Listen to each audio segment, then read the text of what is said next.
I'm saying.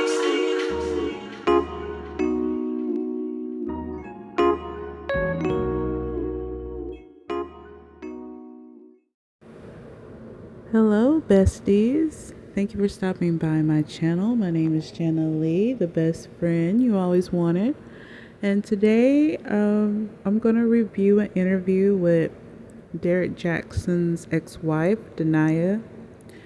And she did a interesting interview with my future wifey podcast. So we're going to jump into that, and I'm going to give my thoughts on what what the interview was about, what she was saying. But she gave a lot of backstory about herself and about how she met Derek, and I learned a lot about her. And I'm so glad she has done this interview, or we would have never known what she really went through. But I really enjoyed this interview. She seemed very personable, very relatable. And I really enjoyed this interview. It was very interesting. So, without further delay, let's jump into it. Thanks. You met your husband at what age, and how'd y'all meet? At 19, we met. At 19, we met in business calc class at Tuskegee University. Hold on. So you met him shortly after your rape experience? I did 3 weeks. 3 weeks? 3 weeks. So, right here, where we find out how they met. And before she discussed that, she talked about a R word that she experienced 3 weeks before college started back. And she met Derek 3 weeks after this R word experience. I cannot imagine. She never told anybody. She kept it to herself. She kind of just buried it deep down. So after that happened, 3 weeks later, she met Derek. And then that's just another part of the experience. So let's hear more. After I met him in class, yes. Right. And so then we add on another layer, right? I went straight into a relationship. Even though it wasn't like immediately we started dating, but I met him and there was interest there. I went straight into that without even acknowledging, dealing with the rape. I pretended like it never even happened and got myself into a relationship unhealed. So. What attracted you to Derek? He's very charming. He's very charming. When you see him, he has a charisma and a presence about him that is just like, it sucks you in automatically. And then he's very funny. And so that humor drew me in as well. Of course, he has the looks to go with it. So there's that. So it's a perfect little balance of Yeah, everything. it's a perfect balance of it all. And So it just seems like she had low self-esteem and she was really just kind of smitten with him. Derek seemed to be her dream man. She probably never thought she would end up with a guy like him, just on looks and personality. But yeah, I think he really took advantage of her naivete, and yeah, he really just took advantage of her and used her. But this is so sad because she was dealing with the trauma of the R word, and then now she runs into the arms of a narcissistic cheater. So yeah, she just went in from one trauma into another. But anyway, let's keep going. Myself, but he see me in class. I was the quiet girl in class, and he was like, "Hey, are you a model?" I was like, I used to do some modeling, right? Because I had all these pictures of me doing some modeling stuff from high school. Yep, she fell for the okey doke. Girl, are you a model? You fell for that? She was desperate for male attention, it seems. just had low self-esteem, bless her heart. And then she just ran right into the arms of more trauma, bless her heart. Yeah, she needs therapy. Older than you, y'all both 19, y'all both in college. And when did it change from dating to engagement? How long did that take? 9 years. 9 years. Yes, we got married 9 years later. 9 years later. So it's a long time. That's a long time. But it makes sense when you start off at 19. Yes. You know, so you got married around 28. Yes. About 28. Yep, that's how old I was when I got married. So you're 28 years old, and y'all were in a committed relationship. Were there any infidelity or cheating during that 9 years? I can't really say commitment is a big word. So let's tone that down a little bit. Commitment is a big word. Well, I got to tone the word commitment down. We do. Y'all was in a relationship. We got to tone it all the way down. Okay, we're going to tone it down to Danae. What we're going to call it? So we're going to call it a situationship. Y'all was in a situation. We was in a situationship for a long time. So y'all never, after 3 days in love, y'all didn't say, let's make it official? We were technically official, but there was a lot of on and offs agains, right? In that. So that's why I say when we talk about commitment, we got to tone it all the way down. We got to go back to the elementary level of the word.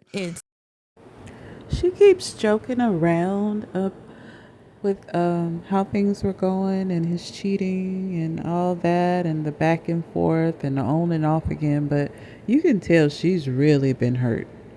He really did a number on her, as you will find out later when she talks about the therapy sessions. Like, she had to deal with so much with the R word, and then just his constant cheating, gaslighting, all that. Like, I don't know how she did it. But yeah, let's keep listening, because this guy is a real jerk. A jerk for putting her through this. And he had the audacity to sit there and be a dating coach, y'all. Really? And so leading up to our marriage, we were actually off, right? We were actually off. We were living in North Carolina at the time, 2015, going into 2016, late 2016.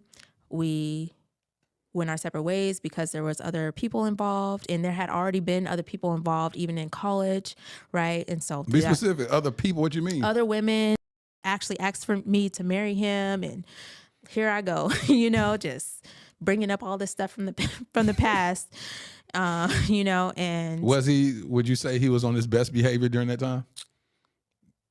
Define best behavior. Okay. So if we're talking about, yeah, so we have to define best behavior. Okay, we're going to define it as not messing with other women at this point. Okay, we're going to have to define that too. Okay, so listen, I'll put it this way.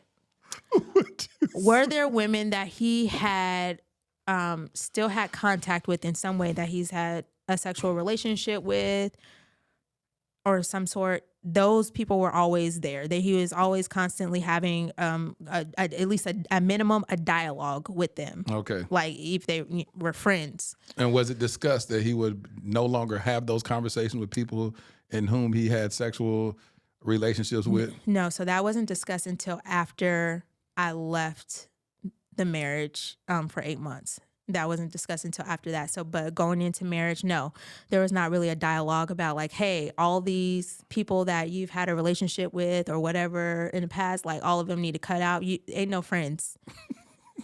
There was no dialogue about that. I didn't have any boundaries, right, or barriers. I didn't even know what that was. I didn't even know what a boundary was. Exactly. Like, what is that? I didn't have any standard, or like, I didn't even know that was a thing that you can actually request, or not even request, that you implement.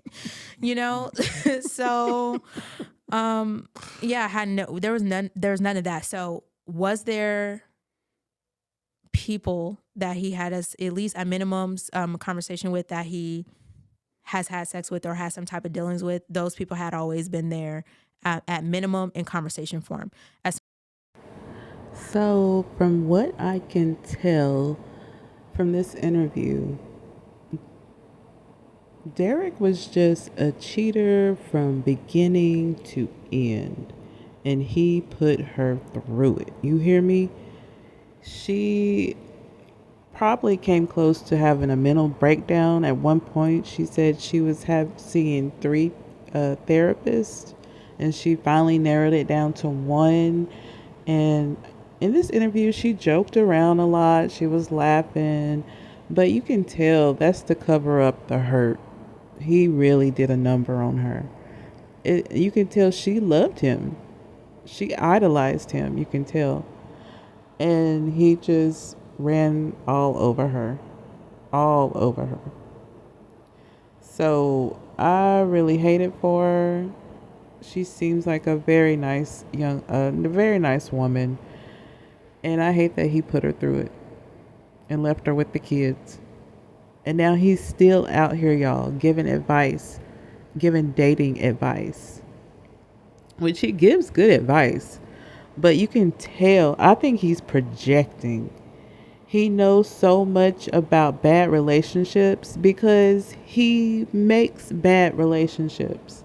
He is talking about himself. That's how he knows so much about cheaters and bandits, because he is one.